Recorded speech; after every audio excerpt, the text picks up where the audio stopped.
Good morning, everybody. Thank you for coming out and joining the East Tennessee Historical Society. I'm Warren Doctor. I'm the President and CEO of the East Tennessee Historical Society. So thank you all. We also have viewers at home because we're shooting this live, which is great. And we have a special guest of honor who came in today, Randy Boyd. So I just want to name check you here. And I also, this is something I learned from him. If you're not a member of the East Tennessee Historical Society, we'd like you to join because I'll always be closing. That's a thumbs up I got from him for you at home. Before we launch into our talk, which we're very excited about, I also want to say if you've not been to see our exhibit, Home Runs and Home Teams about baseball in Tennessee, you really need to go back and see it. It's remarkable. It's all original research, and nobody's really done the history of baseball in Tennessee before. And so when the Smokies came back to Knoxville, we thought it'd be a fantastic opportunity to do that. We've been celebrating the Smokies' return with this exhibition. It will continue to be open through, I think, the end of September. And we have some events coming up I'll tell you a little bit about. The first is on September 3rd. Jack Neely is going to be here talking about Knoxville's music history. So that will be good. That will be one of our brown bags that will be at the same time. And then on September 11th, at 10 in the morning, we have our history parlor, which is sort of like our book club, where people come in from the East Tennessee History Center to talk about basically the books that they're reading. And then on September 18th, we have another brown bag. I can see Ed Schaus is here. Hi, Ed. We have a talk called Making Native Borders. Dr. Lucas Kelly has just released a new book that looks at the Chickasaw and Cherokee soldiers and American speculators in the early era of the history. We'll be talking about his new book. And that is from 6 to 7 o'clock at night on September 18th. So we're looking forward to these events. They'll be very good. But before I say anything else, I want to thank our partners, Knoxville Public Libraries, as well as Knoxville Community Media, and First Bank, who sponsor the brown bags. And so, yeah, thank you very much. Our speaker today, Dr. Amber Roessner, is a professor at the University of Tennessee at the School of Journalism and Electronic Media. Dr. Roessner teaches and studies media history and its relationship to cultural phenomena and its practice like baseball. Dr. Roessner teaches the introduction to journalism and creative media, as well as mass communications history, media reporting, advanced reporting, literary journalism, advanced sports writing, and qualitative, not quantitative, qualitative methods. So without further ado, Dr. Amber Roessner.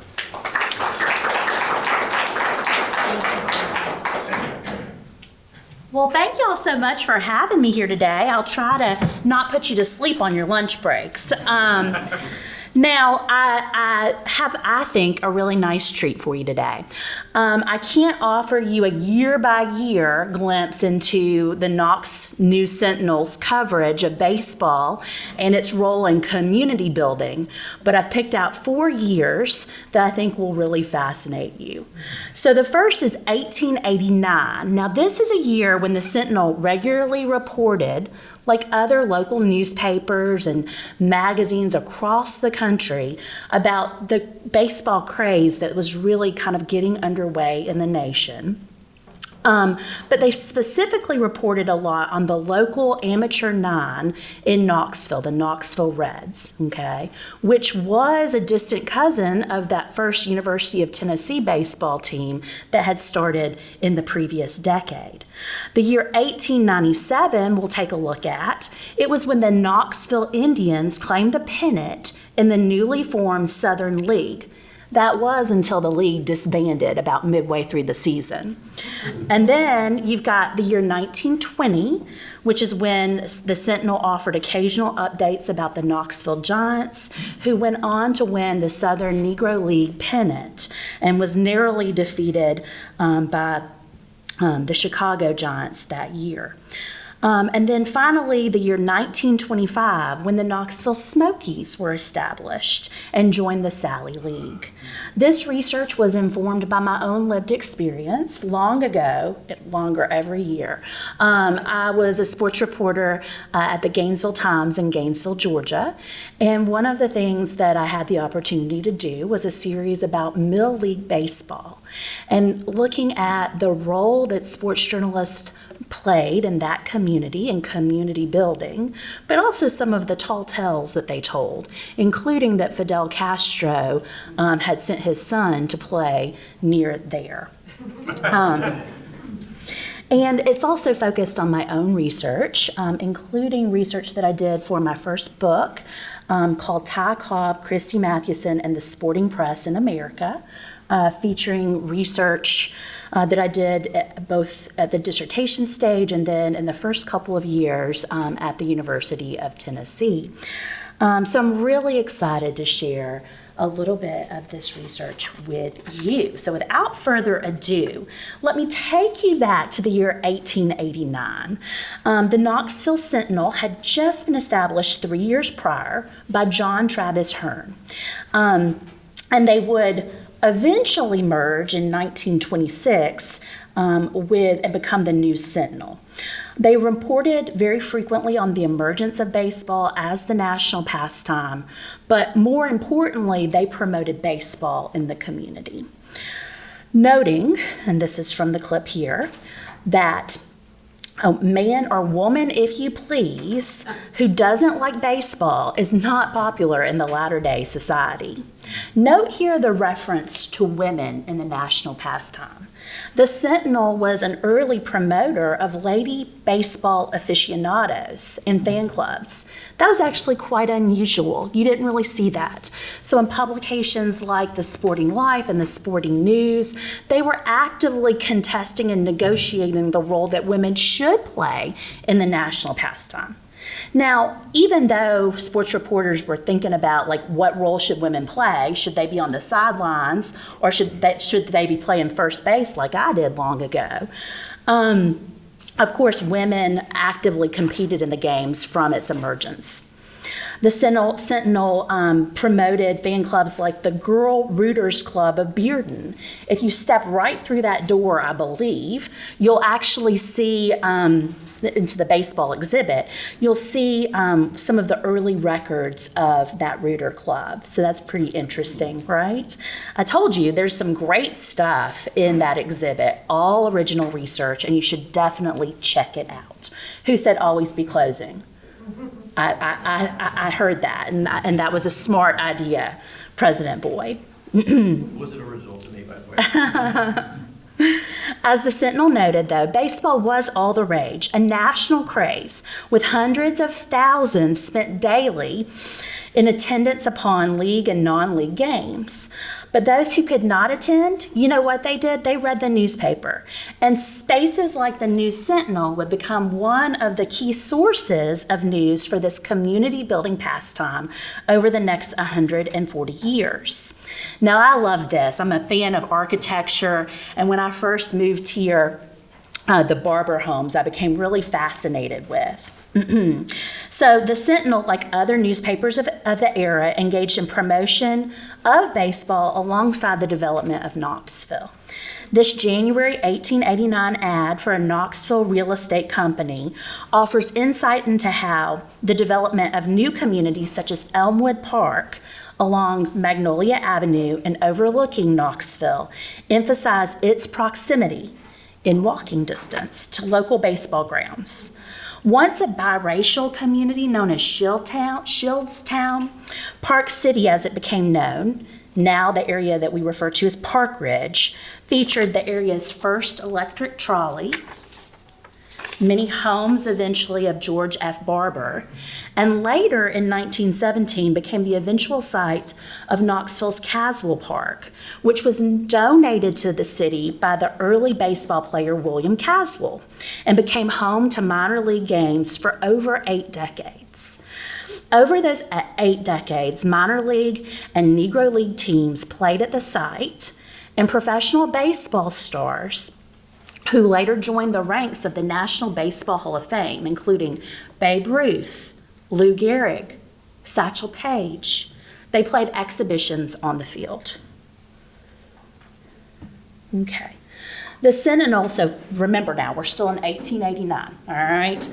The Sentinel followed closely the Knoxville Reds, the local amateur nine. They were not in Henry Grady's Southern League, but they did convincingly defeat the Southern League Chattanoogan's on several occasions that season, and the Sentinel boasted, "Imported professionals do not lend the same flavor to the sport as our own amateurs. Bully for the Reds." The Sentinel regularly reported on the amateur Reds, namely the National League and on the amateur Reds, but they also reported on developments in the emerging professional leagues, namely the National League and the American Association. They also reported on the emergence of the color line in baseball and traveling semi-professional all-women exhibition teams. We'll take a closer look at some of that coverage, but first I want to offer a little bit of context. African American men and women had been playing baseball since the origination of the game, but the rampant racism and sexism of the day would contribute to the emergence of the color line in 1889, which prohibited men of color from playing in Major League Baseball, and common understandings that ladies should only engage in the game from the bleachers alongside their male chaperones. I know, life was so different. I don't know that I would have made it back in 1889, you all. I just don't know. In the photograph at the far left, you'll see the Young Ladies Baseball Club, a semi-professional nine that toured the country throughout the decade. Semi-professional stars like these, who dared to upend era gender norms, often had their sexuality called into question in national sports magazines such as Sporting Life and Sporting News. Now, let's take a look at how the Sentinel covered emerging stories around women and black men who were increasingly excluded from playing the national pastime. As you'll see here in this slide from March 1889, the Sentinel included a report about the color line bobbing up unpleasantly. As the reporter noted, a handful of black players who played in the American Association earned fame and prominence despite disheartening race prejudice, which ultimately prompted one of the most famous men in baseball, Chicago manager Cap Anson, to demand that the color line be drawn. Not until 1947 would another African American man be permitted to compete in Major League Baseball. But that didn't stop local men of color from playing the game they loved. And to its credit, the Sentinel regularly covered local black clubs, as this report from 1897 indicates. They recognized that their readers craved all local baseball, which prompted them to both advertise and cover exhibition games by teams of color and also women. And you'll see now their feature about an all-women's team in October of 1889. As the Sentinel reported, an all-women's nine from Chicago made arrangements to play a local team formed by the McClungs. The newspaper reported that the female club has been playing ball for 4 seasons, and they thoroughly understand their business as they've defeated a number of good nines. And they encouraged attendance at 25 cents per ticket, by noting there is no doubt that the park will be crowded for such a game as this promises to be was never witnessed in Knoxville. That was a little clunky writing there. I might use my red pen there. Local women, most prominently Doris Sams and Cartha Doyle, who you see in the slide, continued to play the sport on semi-professional teams, only for a brief moment having the chance to play in the major leagues in the All-American Girls Professional Baseball League in the 40s. So, once again, you see kind of Knoxville's embrace of women and people of color and its inclusivity throughout this time period that we're looking at. The Sentinel continued to follow and promote its local clubs, which included the Knoxville Indians, the first professional minor league team to be established in Knoxville, playing in the Southern League as a successor to the early Southeastern League. Charlie Moffat's Indians, according to the Sentinel, expected to have the best obtainable team to come here and start the ball rolling. After all, as a reporter from the Sentinel noted, Knoxville people know good ball when they see it, and nothing else will suit them. I think that remains true some 140 years later. Knoxville had boasted one of the best independent amateur teams in the nation in the previous decade, and true to the Sentinel's boasting, the Indians delivered a knockout record of 22 wins and just 10 losses before the league ultimately disbanded in May, and in doing so, they earned their first professional pennant. So this was 1897. Now we'll shift ahead. This image is actually from the book that I wrote, Inventing Baseball Heroes. Baseball reporters like the ones at the Sentinel encouraged the nation's baseball fever. In 1911, this is the image featured here, the press box at the Polo Grounds, that was in New York, was filled to capacity as New York-based beat writers such as Grantland Rice from Nashville battled with the likes of player, author, writers such as Ty Cobb to file their stories. They watched as the Philadelphia Athletics that year beat Christy Mathewson's New York Giants 4-2. At both the national and local levels, reporters engaged in crafting heroes of the diamond that signified what it meant to be American. As I suggest in Inventing Baseball Heroes, they became cultural types that offered insight into common sense understandings about morality, masculinity, manliness, modernity, and success. From the earliest days of professional baseball, club owners understood how local newspapers might promote the sport as a wholesome national pastime. With this in mind, they encouraged their club secretaries, like modern-day sports information personnel, to write and to wire over late-breaking scores and stats. Local newspapers, too, understood the importance of delivering breaking news to their audiences.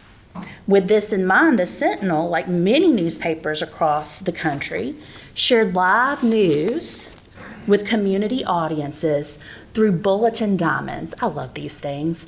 By the way, this is also in the exhibit outside, so make sure to check this out. In fact, I'm just going to tell you, you can take the whole rest of the afternoon off if you promise, this is a pinky swear promise, to see that exhibit and then go see the Smokies play tonight. Does that sound good? Are you okay with that, System President Boyd? All right.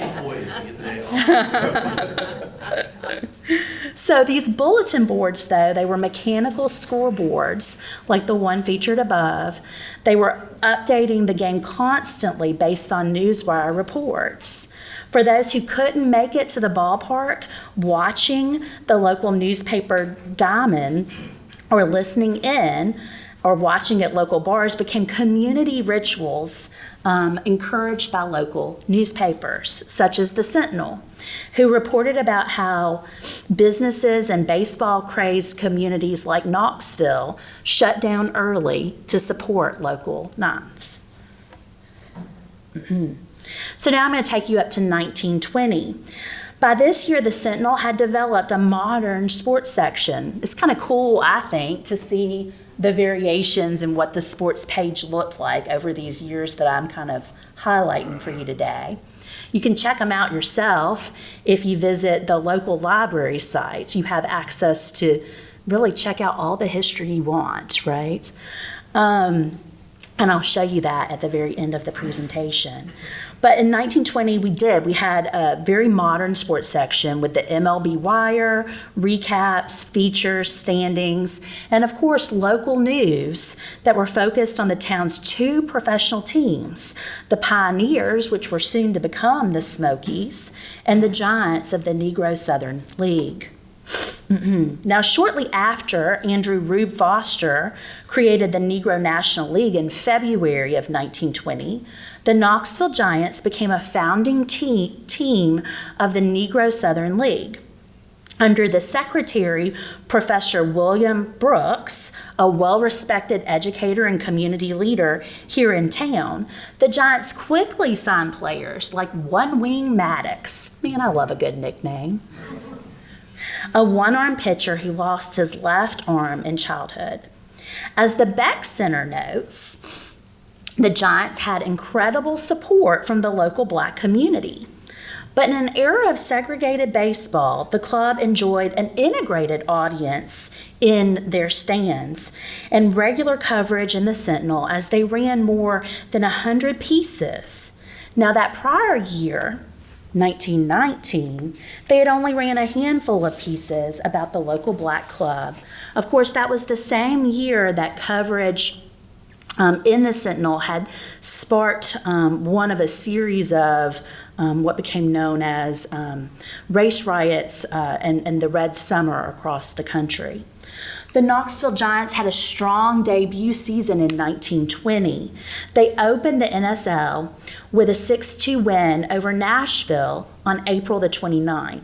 They go on to win 100 games that season, and ultimately they claim the NSL pennant, led by Still-Arm Dickey, who logged a 25-game winning streak, and behind the bat of Ralph Pete Klieg. Their prowess on the field definitely caught the eye of the Sentinel, who offered regular updates by early June. And you can gain a sense of their frequent updates in these two pieces that mention the club's stars, including String Bean Moore and One Wing Maddox.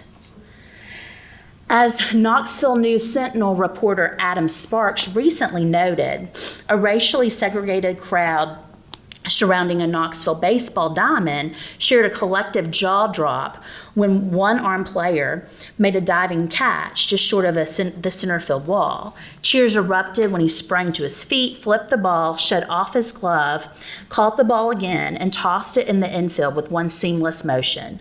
Black fans already knew his name. White fans had only heard tall tales. Neither could believe what they saw when on June the 4th, 1920, Forrest One Wing Maddox became an overnight sensation for the Giants as he hit 3 hits and made 2 acrobatic catches in the 9th inning and threw out 2 opposing runners. It was perhaps the first sign that something special was in store for one of Knoxville's earliest professional baseball teams. By June the 16th, the Sentinel staff were definitely believers, reporting that the Giants were leading contenders for the NSL pennant. The Giants did not disappoint local audiences.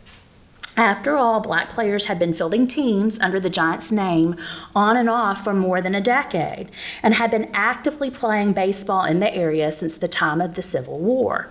In September, the Knoxville Journal listed the Giants with a 52-21 record and the Montgomery Gray Sox with a 47-39 record in the final league standings. All right, so now I kind of tripped up on this. I'm sorry, y'all. But basically, record keeping was still a little sloppy in that era. And that Alabama team, you know how we hate Alabama in this state. They said that the pennant was in dispute. But the manager of the Giants very savvily wired ahead to work out a Negro League World Series between the National League and the Southern League. So in September, the deal was done, and the Chicago American Giants, managed by Rube Foster, played the Knoxville Giants. Chicago newspapers then ultimately recognized Knoxville as the true pennant winner in the Southern League Championship, rather.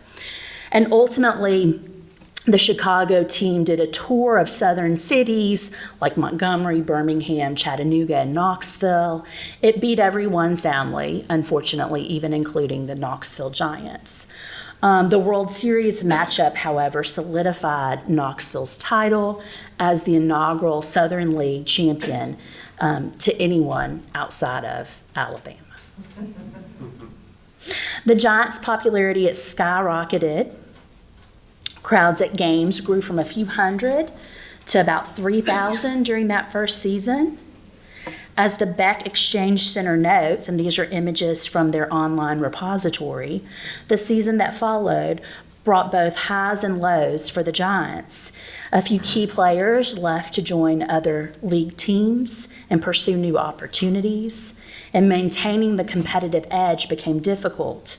By the end of the 1922 season, the Giants had withdrawn from the Negro Southern League, but they continued playing as an independent team. Following the 1922 season, and driven by their unwavering passion for baseball, they continued to play independently here.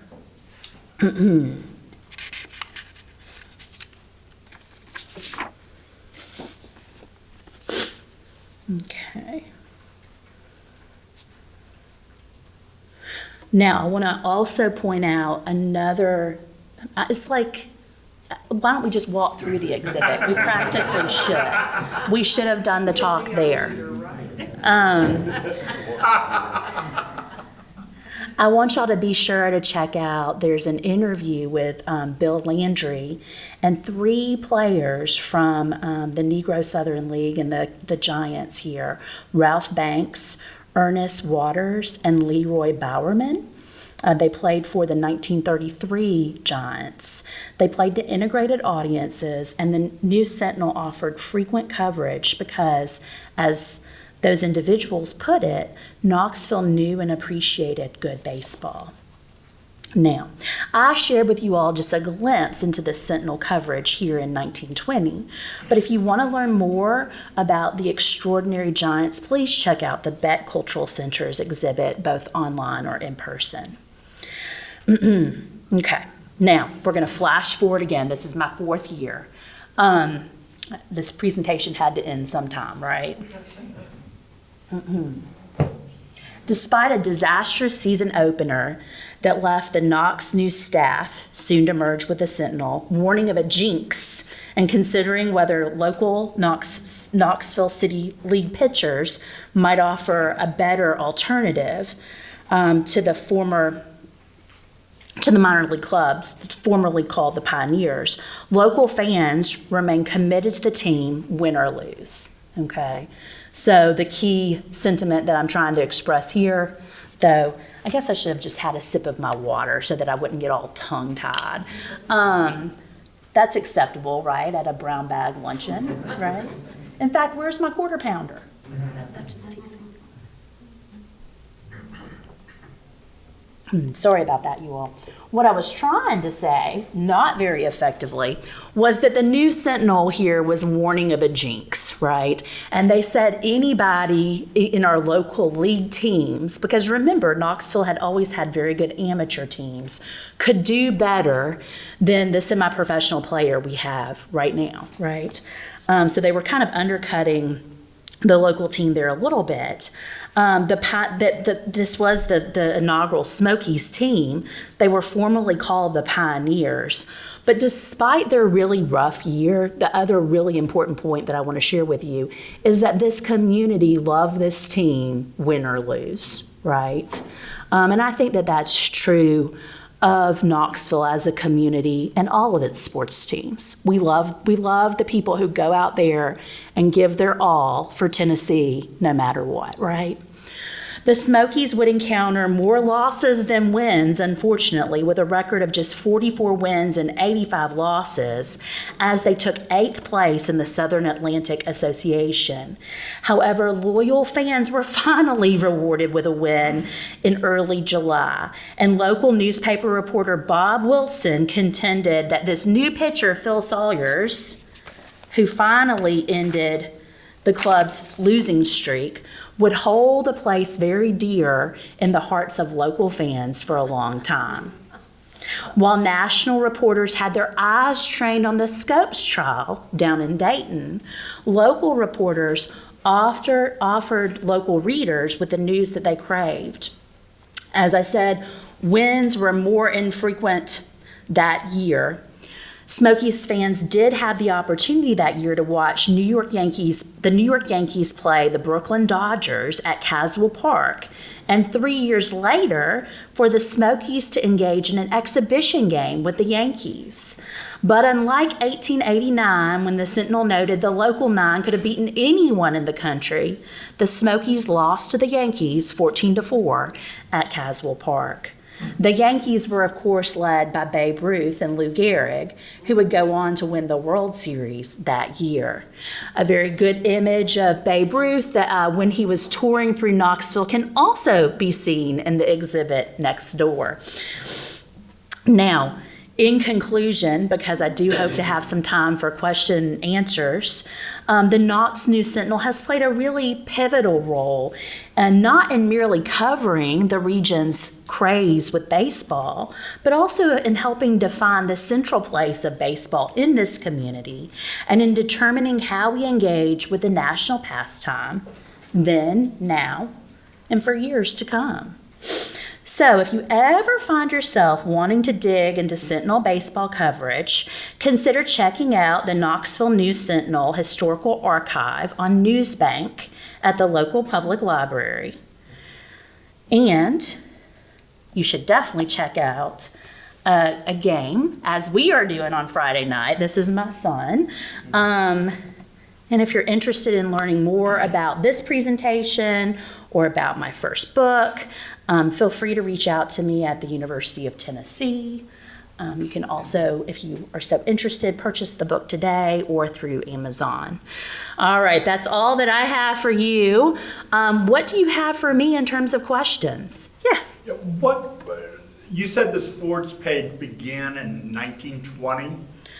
No, I said that by 1920 that the Sentinel, soon to merge and become the News Sentinel, had a very modern looking sports page. So I'll just show you the slide. That might be easier just to see. This is 1920. And okay, so when did the sports page begin? Newspapers here. Newspapers in general? In Knoxville. Well, so in Knoxville, the Sentinel had a sports page in 1889, and it was established in 1886, 3 years prior. So it was always a part of the local newspaper here. And, I'm sorry. Oh, no. Well, what I was going to say, though, is the 1870s, the era of new journalism, would have been the first instance of national newspapers across the nation having regular sports sections. And actually, based on my research, the Philadelphia Ledger had one of the very first sports departments in 1879, I believe. Okay. Yeah. So it's not bad for off the top of my head. So the sports pages were just about were beginning at the very early stages. Knoxville was there with it. Yeah, right? yeah. Now, coverage was mostly what, UT? Well, so that's a great question. So early baseball coverage, what did it look like? So first of all, in 1889, most newspapers were just starting to develop a sports section. Prior to that time, sports events in general were leisure pursuits, and they weren't regular enough to have a regular sports section. So you would just see kind of notices about a cricket match. For my next presentation, we'll find out that cricket was the national pastime before baseball, but that's another day. That's if you buy me a cup of coffee later. I'm just teasing. But they were kind of infrequent. By the 1880s, you have more frequent kind of sports sections. And you have stories about if there are local amateur teams. So remember too, 1876 is when you see the first professional baseball league. Prior to that, it was all amateur, right? And that's why you have that bit in terms of the coverage of Knoxville boasting, like, we have the best amateur team and we can beat anyone, professional or amateur, across the country. See, but at that time, it was kind of seen as a negative thing to be a professional club or to, It kind of sullied everyone's character, the give and take and exchange of money. Now, I'll finish answering your question with one or two other points. So you had updates about, local amateur nines, but as we were talking about before the presentation, you also had some updates of like local preachers not wanting people to play baseball, right? But this was about the time I found a really interesting piece. A local pastor here came around and started supporting baseball and actually had it to be a part of the Sunday picnic that he was holding. Now I see a question right there. Yeah. My name is Jeff Tallman. I grew up in Asheville, North Carolina, which is Sure. referenced here. My late grandfather was part owner of the Asheville Tourists. I've seen them play. They were a lovely team. I grew up behind home plate, questioning the eyesight and judgment of officials. Like all good fans. Say again? I said like all good fans. We are appropriately celebrating the return of baseball to Knoxville, and it's such exquisite attention to detail. The fact that we've got pretentious beer, wicked weed at the Asheville Brewery. Thank you for the attention to detail, Randy. I live in the 4th and Gill neighborhood, where I also have the pleasure of having Randy's sons as neighbors, which is a neighborhood which has embraced baseball. So there's a history here that needs to be looked at, and that's why we lost baseball at all, for it to return. And I hope this chapter will excite your journalistic curiosities. In about 1997, the out-of-state owned Don Beaver in Hickory, North Carolina, owned the baseball team, and their view was the Bill Myers Stadium was derelict. It was in a bad part of town. Wink, wink, nod, nod. We can go through all the euphemisms about a bad part of town. Those of us in urban neighborhoods who embrace living with, working with, coexisting with people of all stripes and stations, we reached out to the to Don Beaver and said, we understand the facility is derelict. We appreciate your interest in making it updated and modern, but we've got a vision for this part of town. Keep in mind, baseball is only 70 home games a year. If you're going to make the investment, it needs to pay dividends every other day of the year. So the reality is, and you can go to the Sentinel's coverage of this, some of it was not very flattering. You can go to headline in the paper, the premium to utilizing Bill Myers Stadium, you would have to move First Creek. Well, we've demonstrated the current stadium embraces First Creek. Bill Myers just upstream on First Creek. Anyway, the level of dishonesty in terms of really looking at what could be done with a piece of property the taxpayers already own, where the citizens wanted the investment. Now, those of us in Park Ridge and 4th and Gill, we reached out to black leadership in Knoxville because we said, this partnership between white people and black people in the urban core is critical to the future of the community. Forget about baseball. That's just a side. Anyway, we were rebuffed. And all you have to do is look at the coverage in yesterday's city council meeting in terms of the frustrations for the failure of activity on Magnolia Avenue. This is not old news. This is right out of today's. And all you have to do is look at the burnout of the Standard Knitting Mill, looming like this part of town, like Dracula's Castle. That's a souvenir from this chapter of a failure of leadership and imagination in Knoxville. Ed Schaus was on council. He knows all about it. He's a baseball fan. Bill Lyons and John Shebb at the Baker School, they were paying attention to it. In fact, they were doing surveys on the stuff. I hope you'll look at this. This is a really big deal. And it's not just about the box scores of baseball, but it's about our imagination and how we work together to create a great city. Yeah. So I would hope you pursue it further. Well, I will definitely keep that in mind. So you'll notice my presentation ended in 1925. I didn't dig any more towards the future. But what I think maybe separated city leaders in Knoxville it really from the 1880s up until that period of time was they really saw baseball being foundational to community building. And based on what you're saying, it sounds like that understanding of the fundamental role that sport can play in community building was kind of lost along the way by mid 20th century. So I really appreciate that comment. The other thing that I will say that really struck me based in my own research. So my existing research really concentrates on the period between 1870, really when early baseball leagues were coming into being, right, and 1920.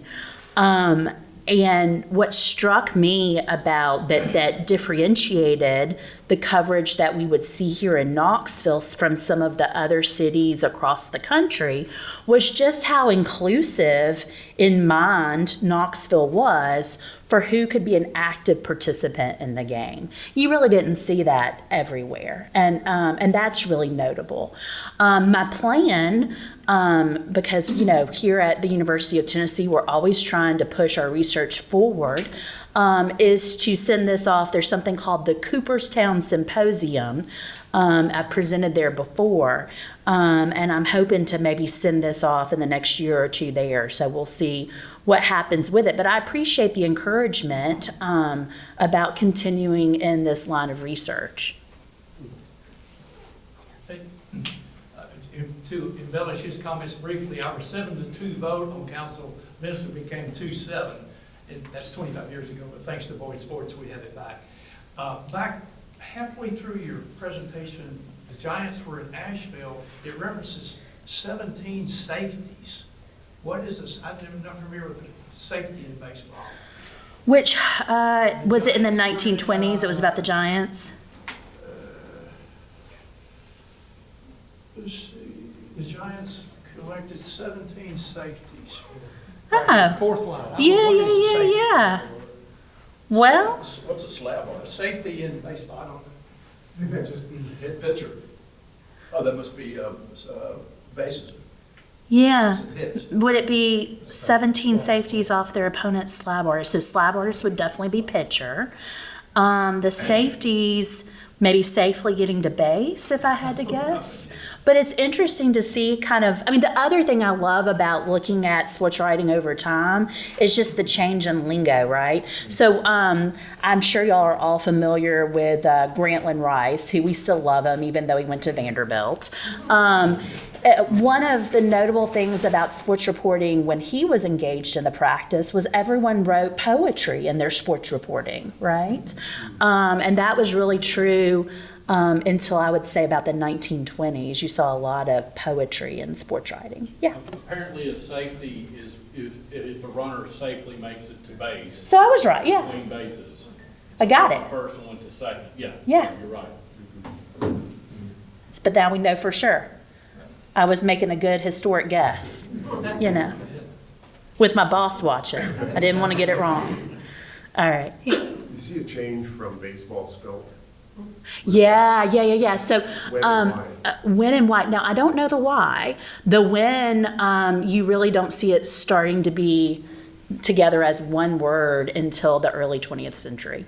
So all of the 19th. So and that's so key. You raise a really good point. I do a lot of full text searchable database. So all of this was, I think I used ProQuest historical newspapers and looked specifically at the Knox News, which we have at the University of Tennessee.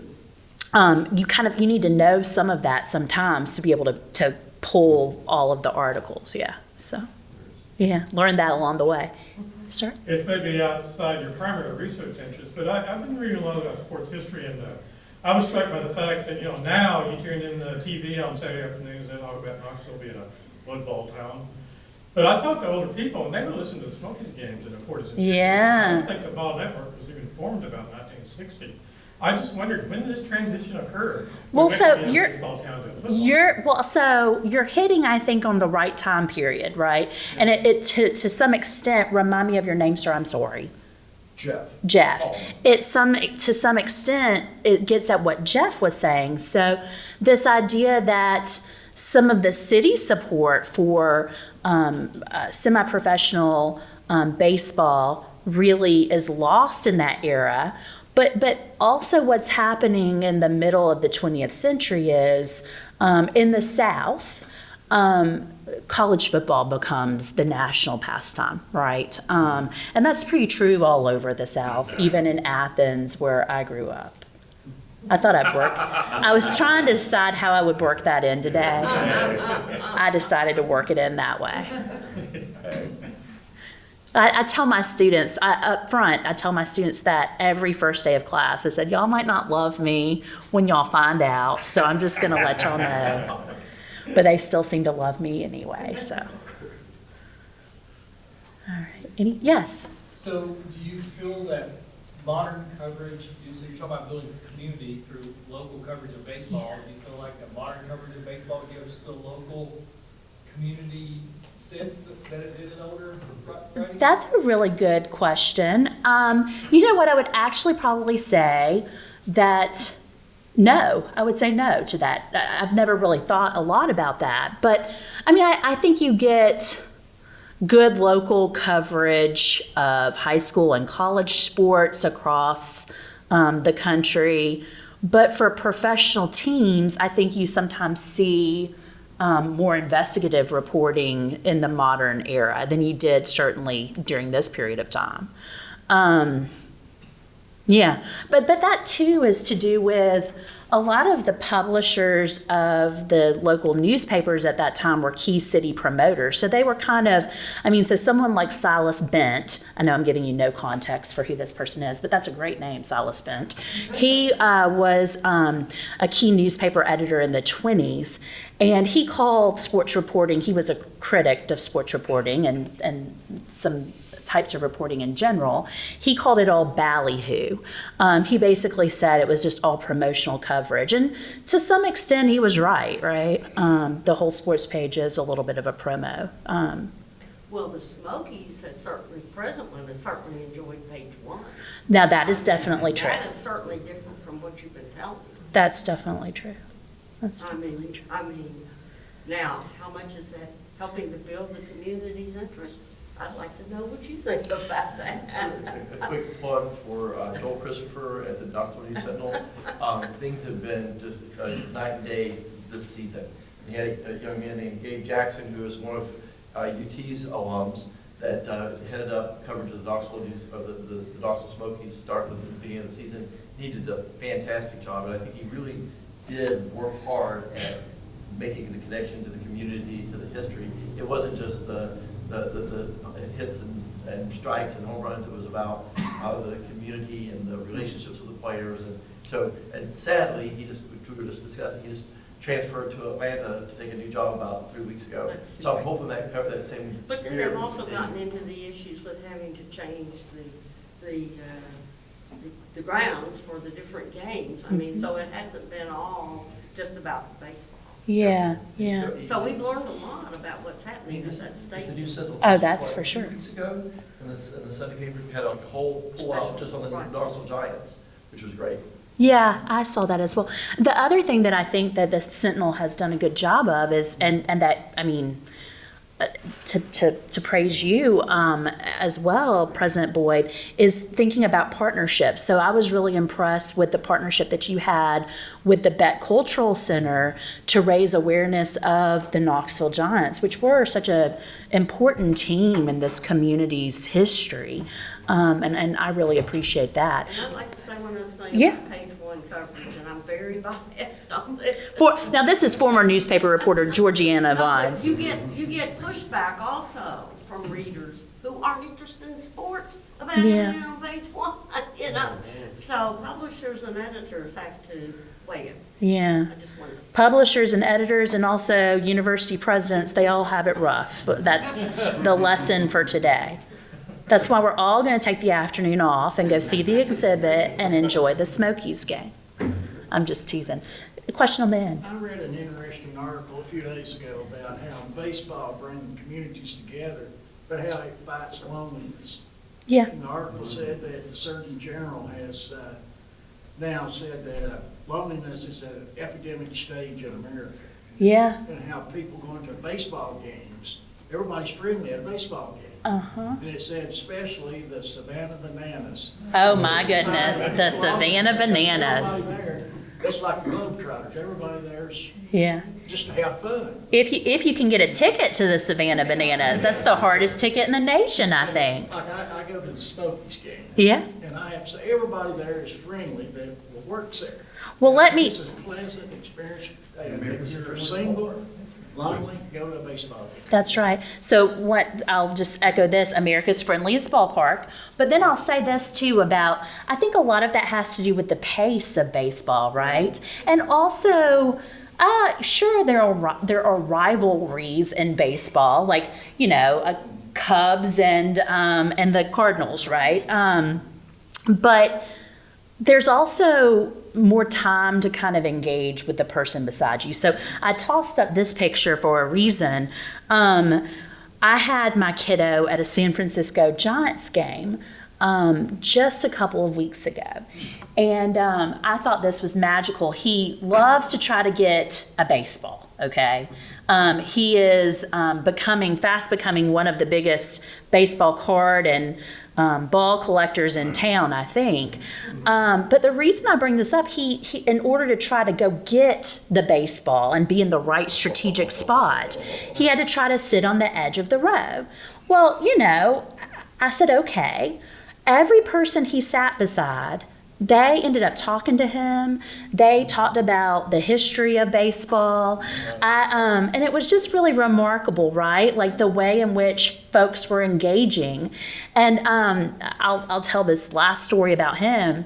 He ended up getting 3 balls at that Giants game. Now that's more than he's gotten anywhere else. But you know what he ended up doing with 2 out of the 3 of those balls? He gave them to other children. One was like a little 6-year-old behind us. The other was a 2-year-old going to their first game. And I mean, I don't know. That's just me as a proud mom. Sorry, you all. But I do think it speaks to the beauty of community building and baseball. He's leaving. He's fleeing my stories of the proud mom. I'm just teasing. Yeah, I think a lot of I second a lot of what everybody said today about the community, and baseball bringing the community together. But I think as far as the past is concerned, the divisions between black and white here in Knoxville, in the South, in Tennessee, wherever, it is persistent, and it's not going to change. Thankfully, the times have changed. You can't go back to 1920 with Caswell Park because it was black and it was white. There were not the community. There was no community. Today there's a community where back in 1920 there was no community here. I mean, you talk about the Giants. Yeah. What happened to their coverage in the newspaper after they left the league? Now that's an interesting As opposed to question. the Smokies coming in at Caswell Park and, Yeah. Well, I mean, so I didn't look at other years than 1920 in relation to the Sentinel and the Giants. It's interesting because the Giants at one point that summer, though, and the Sentinel was getting more coverage than the Pioneers. And that, I think, really goes to show you kind of the way in which they were catching on as they were becoming the NSL pennant leaders. In 1919, as I noted, there was just a handful of articles about the local black club in the Sentinel. I would be interested to see what happened after 22 when they drop out of the. Y'all are giving me all kinds of additional future research. Future research. I appreciate that. I'll be okay for a few more years with my annual performance review if I stick to this line of research. Well, thank y'all so much for being here today. I really appreciate it. This topical matter is near and dear to my heart. This book is too. I sent it to President Carter to get an interview with him, and it worked. So he said he enjoyed the book. So if he enjoyed it and you want to purchase it, then by all means. If not, feel free to reach out to me at this email address. Thank you so much. Thank you.